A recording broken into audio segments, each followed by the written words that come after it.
जयपुर में 3 दिवसीय DGP IG conference का आगाज हो चुका है। डीजीपी आईजी कॉन्फ्रेंस का दूसरा दिन है।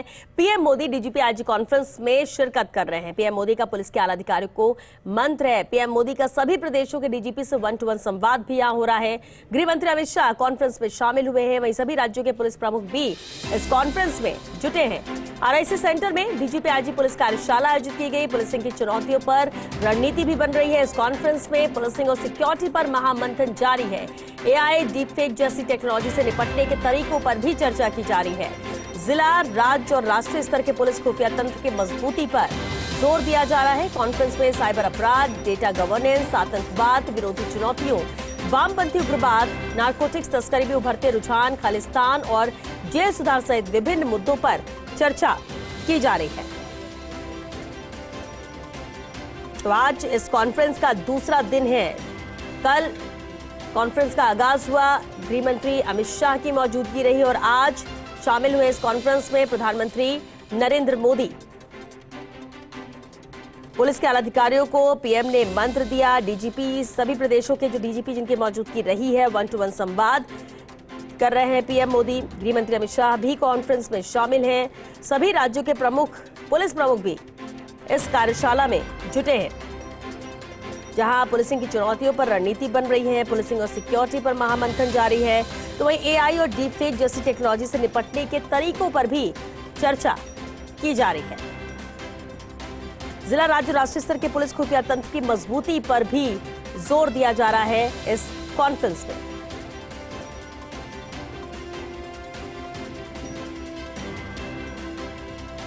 कॉन्फ्रेंस में साइबर अपराध, डेटा गवर्नेंस, आतंकवाद विरोधी चुनौतियों, साथ ही वामपंथी उग्रवाद, नारकोटिक्स तस्करी में उभरते रुझान, खालिस्तान और जेल सुधार सहित विभिन्न मुद्दों पर चर्चा जारी है इस कॉन्फ्रेंस में। आज डीजीपी आईजी कॉन्फ्रेंस का यह दूसरा दिन है और कल तीसरा और अंतिम दिन यानी समापन रहेगा कॉन्फ्रेंस का।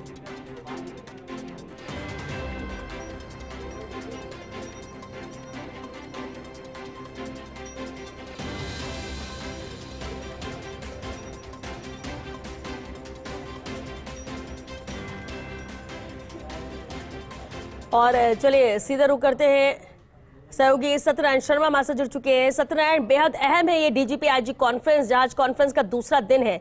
दूसरे दिन किस तरह के सेशन रहे, उसे लेकर जानकारी चाहेंगे।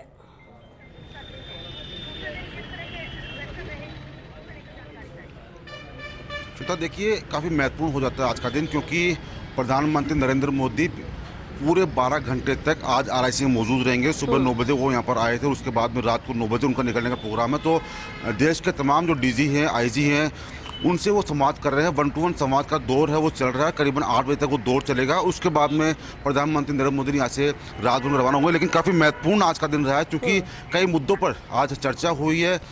जो डीजी हैं यहाँ के, पूरे राजस्थान के नहीं बल्कि पूरे देश के जो स्टेट्स हैं उनके डीजी हैं, उनसे 1-to-1 संवाद किया है। क्या कुछ भौगोलिक परिस्थितियाँ उनकी रहती है अलग अलग की, क्या कुछ स्थिति नजर आती है, तो इस बारे के अंदर आज जो चर्चा हुई है उसके अंदर अब कुछ निष्कर्ष जरूर निकल के आएगा। जब समाधान सभी डीजी से आपस में 1-to-1 संवाद हो तो कुछ ना कुछ जरूर निष्कर्ष निकलेगा और उसका जो कंक्लूजन है कल जो बैठक होगी उसके सामने आएगा। श्वेता, तो सत्यनारायण, कल जब पहला दिन था 2 सेशन हुए थे, आज दूसरे दिन जिस तरह से पूरा कार्यक्रम तय है 4 सेशन होने हैं। अब तक कितने सेशन हो चुके हैं और किस तरह से सेशन को डिवाइड किया गया, क्या इसे लेकर जानकारी मिल सकी है?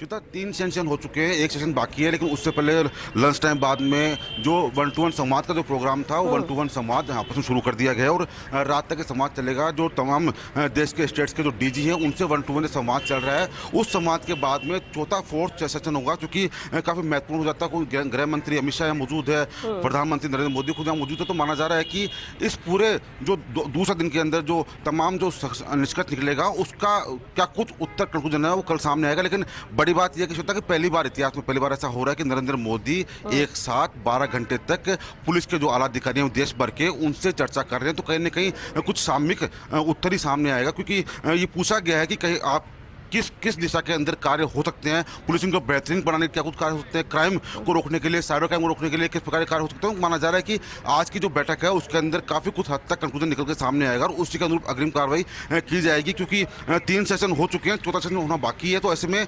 1-to-1 संवाद होने के बाद में चौथा सेशन शुरू होगा, जिसके अंदर प्रधानमंत्री नरेंद्र मोदी खुद मौजूद रहेंगे और आला अधिकारियों से जानने का प्रयास ये करें कि आने वाले दिनों के अंदर किस प्रकार से पुलिसिंग की जाए, जिससे कि देश के अंदर अपराध को जी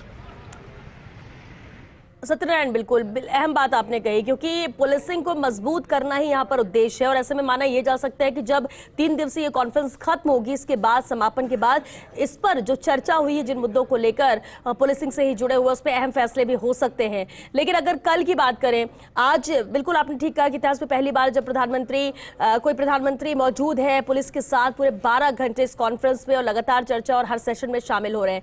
कल तीसरा दिन समापन रहेगा, क्या प्रधानमंत्री की मौजूदगी भी समापन में रहेगी? कल के 2 जो सेशन होने वाले हैं उसमें भी पीएम मौजूद रहेंगे। कल का दिन कैसा रहने वाला है?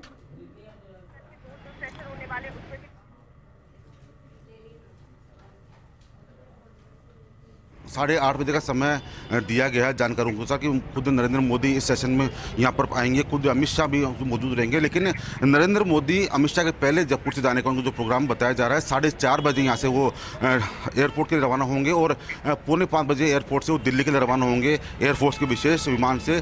अमित शाह मौजूद रहेंगे पूरे सेशन के अंदर, क्योंकि गृह मंत्री है और काफ़ी जिम्मेदारी है, क्योंकि पूरे देश के डीजीपी यहाँ पर आए हुए हैं। तो ऐसे में आज के जो सेशन हुए, 4 सेशन के बाद में जो 1-to-1 संवाद हुए हैं और उसके बाद में कल का जो सेशन है काफी महत्वपूर्ण माना जा रहा है श्वेता, क्योंकि राजस्थान के अंदर पहली बार ऐसा हो रहा है कि नरेंद्र मोदी और गृह मंत्री अमित शाह दोनों मौजूद है, वो भी इतने लंबे समय तक देश के तमाम स्टेट्स के डीजीपी के साथ वार्तालाप कर रहे हैं, किस प्रकार से पुलिसिंग को मजबूत बनाया जाए, पुलिस को मजबूत किया जाए, संसाधन, अत्याधुनिक संसाधन क्या जुटाए जा सकते हैं जिससे कि और भी अच्छी रक्षा हो सके। तो तमाम वो मुद्दों पर चर्चा हुई है। फिलहाल रात को आज 8 बजे मुख्यमंत्री का संबोधन होने की जानकारी हमें मिल रही है कि मुख्यमंत्री शायद संबोधित कर सकते हैं, तो उसका भी हमें इंतजार करना होगा श्वेता। चलिए, आप नजर बनाकर रखिए, बेहद अहम ये कॉन्फ्रेंस है। सत्यनारायण, आगे भी आपसे अपडेट लेंगे। फिलहाल के लिए आपका शुक्रिया इस पूरी जानकारी के लिए।